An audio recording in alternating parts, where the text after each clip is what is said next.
पिछले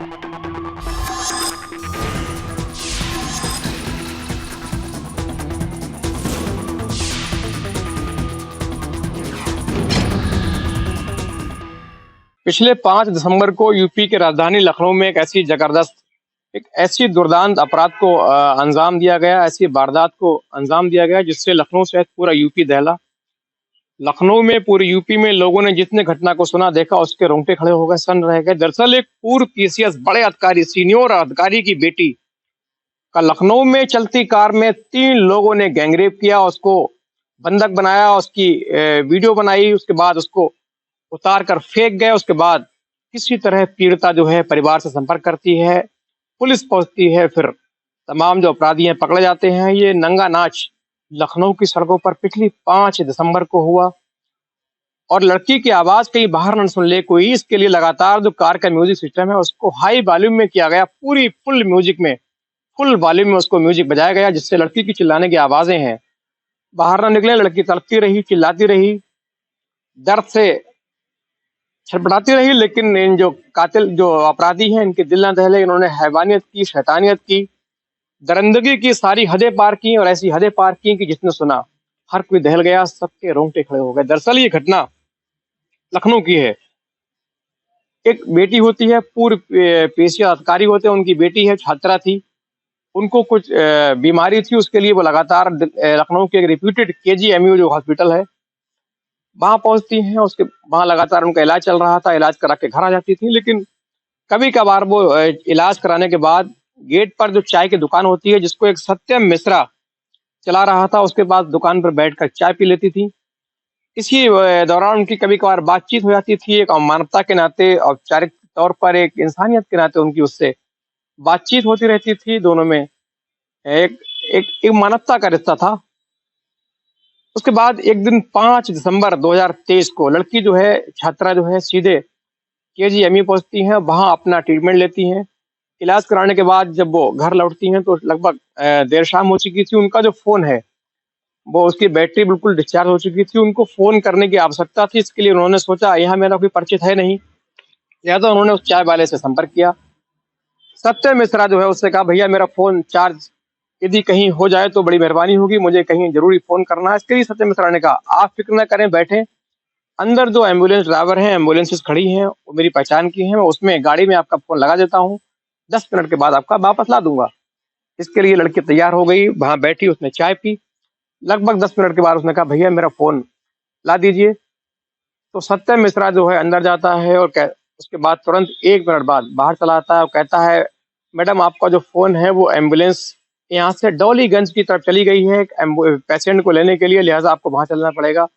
सुन के उस लड़की को थोड़ा अटपटा जरूर लगा, लेकिन क्योंकि कई बार चाय पी थी, थोड़ी औपचारिक तौर पर बात हो जाया करती थी, तो उसने कहा ठीक है, भरोसा किया और ई रिक्शा करके दोनों डॉलीगंज चौराहे की ओर निकल जाते हैं। वहां पहुंचते हैं, उससे पहले ही सत्य मिश्रा जो है प्लान के मुताबिक एक और व्यक्ति को फोन कर देता है, उसको कार लाने के लिए बोल देता है। अब ये लड़की है, रिक्शा में बैठकर लखनऊ की सड़कों पर चल रही थी। इसको नहीं मालूम था कि कुछ पल के बाद मेरे जीवन की सबसे दुर्दांत जो अपराध है मेरे साथ होने वाला है, मेरी जीवन का सबसे गंदा वक्त आने वाला है, गंदा पल आने वाला है। आने वाली घटना से अनजान ये लड़की, मासूम लड़की साथ चल पड़ती है। उसके बाद जब डॉलीगंज चौराहे पर पहुंचते हैं तो वहां एक जगह पर जो ड्राइवर है एम्बुलेंस का मिल जाता है, उससे कहता है, भाई मोबाइल दीजिए। वो कहता है, अभी एम्बुलेंस दूसरा ड्राइवर लेकर के थोड़ा और आगे गया है, फोन आपको वहां मिल जाएगा, मैं यही हूँ, मुझे यहाँ कोई काम था, मैं यहाँ उतर गया। बाकी जो दूसरा ड्राइवर है वो एम्बुलेंस को लेकर के आगे चला जाता है। तभी वो जो तीसरा व्यक्ति है, कार, एक सत्य मिश्रा, एक एम्बुलेंस ड्राइवर, एक और व्यक्ति जिसको पहले से फोन किया, वो कार लेके वहां पहुंचता है। उससे कहते हैं, ठीक है मेरी कार में बैठ जाइए। सत्य मिश्रा कहता है, ये मेरी पहचान का है, चलिए इसकी कार में बैठ लेते हैं। लड़की भरोसा करती है, कार में बैठ जाती है। उसके बाद ये तीनों अपराधी उसके पैर पैर बांध देते हैं, उसको पानी में नशे की गोलियां मिला के पानी पिलाते हैं, फिर पैर बांधते हैं, फिर लखनऊ की सड़कों से लेकर सीधे इसको बाराबंकी फैजाबाद हाईवे की ओर निकलते हैं और रास्ते में करते हैं इसके साथ घिनौना खेल, दरिंदगी, शैतानियत, हैवानियत। इसकी बाकायदा रिकॉर्डिंग, वीडियो रिकॉर्डिंग की जाती है। लड़की चिल्लाती है, उसके लिए लगातार कार का जो म्यूजिक है उसको बहुत तेज आवाज में बजाते हैं। बाहर किसी को आवाज नहीं आती है, अंदर लड़की के साथ घिनौना खेल चल रहा था, उसकी इज्जत असमत लूटी जा रही थी। लखनऊ की सड़कों पर ये बाकायदा घिनौना कांड चल रहा था। आगे चलकर ये उसको खाने के लिए खाना ला के देते हैं। इस दौरान लड़की को मौका मिलता है, वो अपनी सहेली को फ़ोन करती है, लेकिन इनके तुरंत लौट आने से वो फ़ोन कट हो जाता है। उसको सही लोकेशन पूरी बात नहीं बता पाती है। उसके बाद ये निकलते हैं सफेदाबाद की ओर। वहाँ पहुँचते-पहुँचते जो तीसरा बलात्कारी है, वो बलात्कार करता है। बाकी एक कार चला रहा था और एक बाकायदा इसकी वीडियो बना रहा था।